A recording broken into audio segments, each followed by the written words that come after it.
Photography and videography can drain your bank account fast.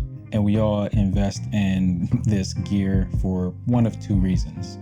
Either to build a business to become financially stable, or to create because we're maybe artists or we just love to create. But one thing we can get wrapped up in is purchasing gear. And what if buying gear isn't actually what you need to be creative, but to use what you actually have, be resourceful in order to create the things that you want to create.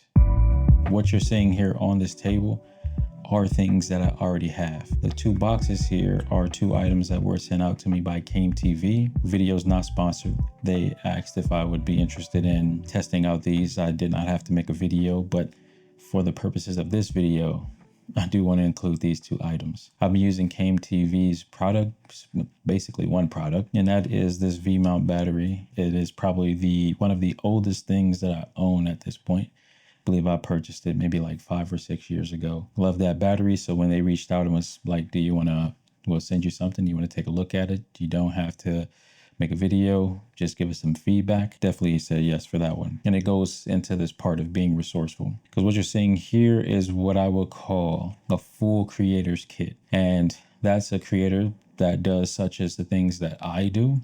That is tech videos, client projects. You can do all of that with what you're seeing right here in front of me. In addition to these two pieces that we're going to talk about, all goes into that theme of being resourceful. Let's talk about what's on the table. We have a bunch of pieces. Let me set this off to the side. This is what I'm using to control my lights. But we have a tripod plate, Arca switch plate with a monitor mount on top of it, or a phone mount. But I've been using this as a monitor mount. That's what you see here. And it has the plate on here at the bottom in order to attach to the tripod. But this is specifically for phone video. Then we have the camera here. The camera is the Sony ZV-E1. And we have the Viltrox 20mm f2.8 with the Freewell M2 magnetic filters on the front. They're solid ND, not variable ND. And at the bottom, we have a small rig base plate. This is a base plate from a L bracket mount. I took the side plate off, and all this I need is this. I don't need a cage for this right now. And for the legs, we have the Mantis Pod for the tripod legs. I understand now that there's two versions to this tripod. You get the legs, and you can get the one that actually has the ball head. Packaging on Amazon showed the ball head actually attached to it, but when I got it, it was just the legs. And I was like, either I can send this back and go through that trouble and wait for it to come, or I can just use something that I already have.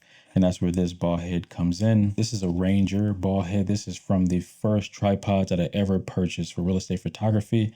I had this tripod head with the legs that's down in my storage, and the Canon Rebel SL2.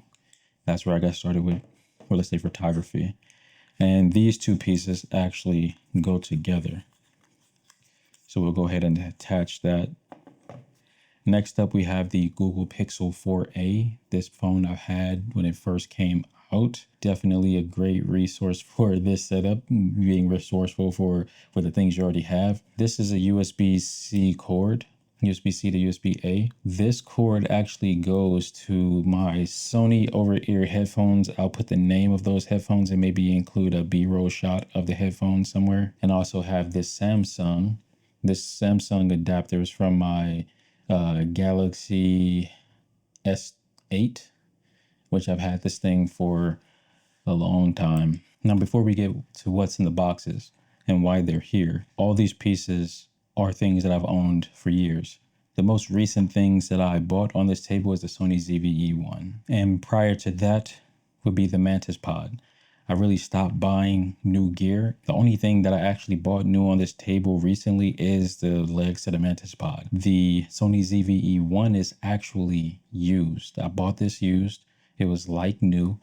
I traded in a bunch of gear that I had already that I wasn't using anymore that served the purpose, hundreds of videos ago that I was no longer using. Traded all of that in to get this camera at probably about 95% off of what the used price was. But the point is, using what you already have. I have everything that I need in order to create for this channel and even for client products, even with this kit that you're seeing on the table. There's really no need to buy anything new right now when I have so many things that I can use and be resourceful with. All you need is a camera to point and shoot, the lens, a good tripod, a monitor if you need it, and then a phone mount in the case that you need that as well. And that's pretty much it. Now let's talk about what's in the boxes. In the boxes, we have a monitor mount. These products are from Came TV, and this monitor mount is meant for the phone. So this is the monitor mount. It is not black like everything else on this table, which I prefer to have to, but it's what they sent.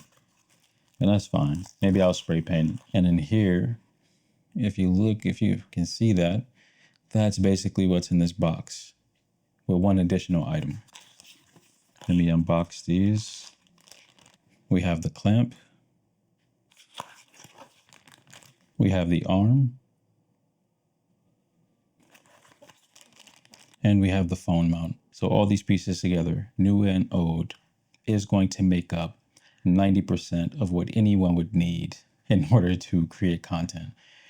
I say 90% because you will need a taller tripod at some point. So let's go ahead and set this tripod aside over here. We'll put it upward for dramatic effect. Let's start with the camera. On top of the camera, I do have the cold shoe cover in, or the hot shoe cover in. We're going to remove that.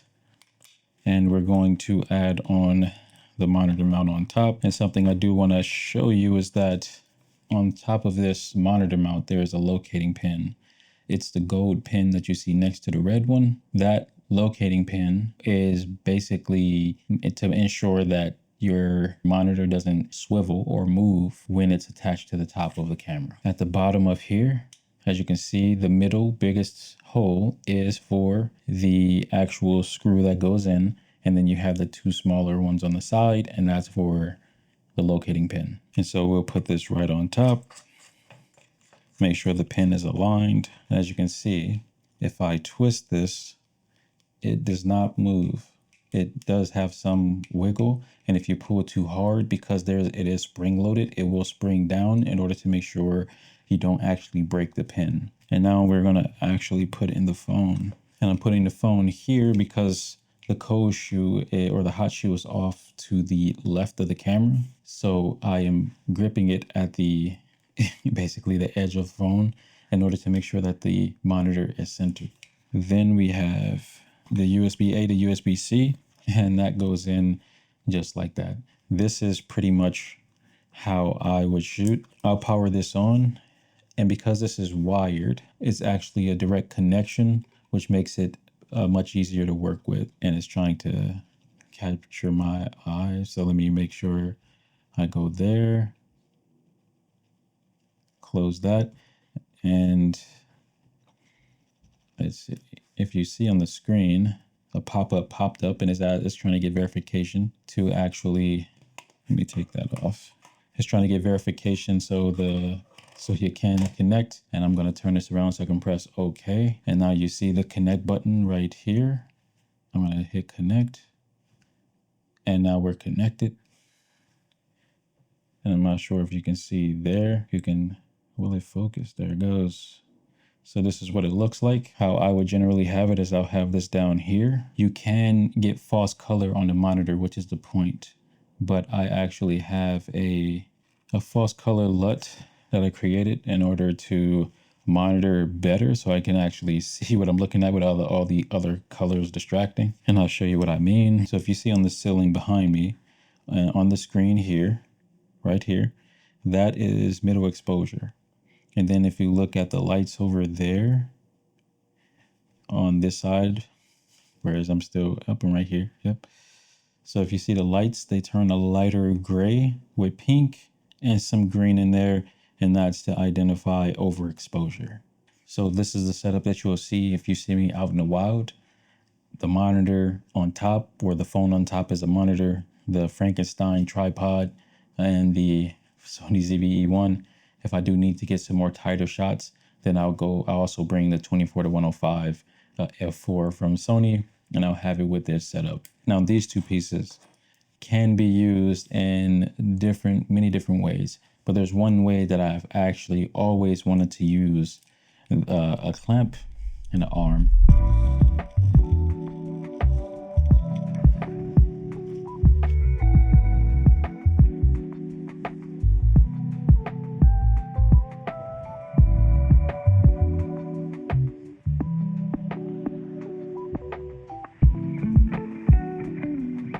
So what I'm noticing so far is that although this has locating pins, there is some play here, and you see that as you're riding, you can see the camera shifting. As far as what I can see with my eye, don't know what it will look like once we get it back into DaVinci to see if it's actually stabler than what it looks like to my eye as I'm riding.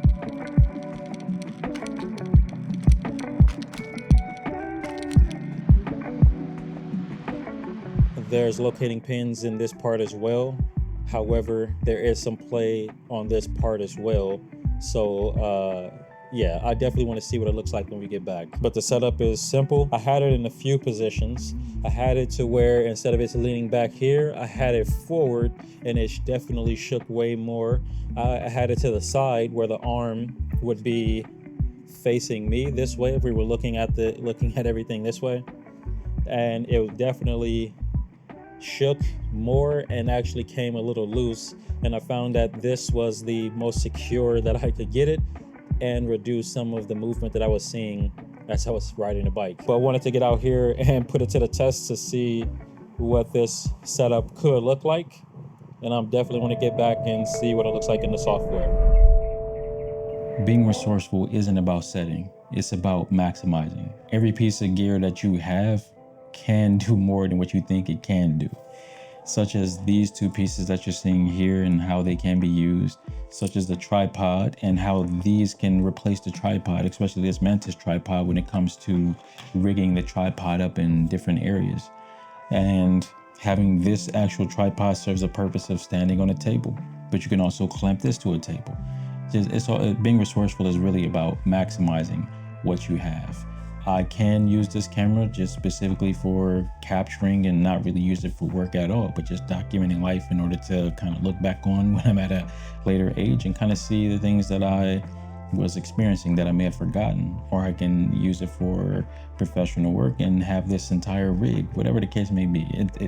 All this can serve more than just being what it seems, if that makes sense. This entire kit is all you need in order to begin your content creation journey that can probably last you for that first 5 years. I'll see you in the next one. Stay awesome.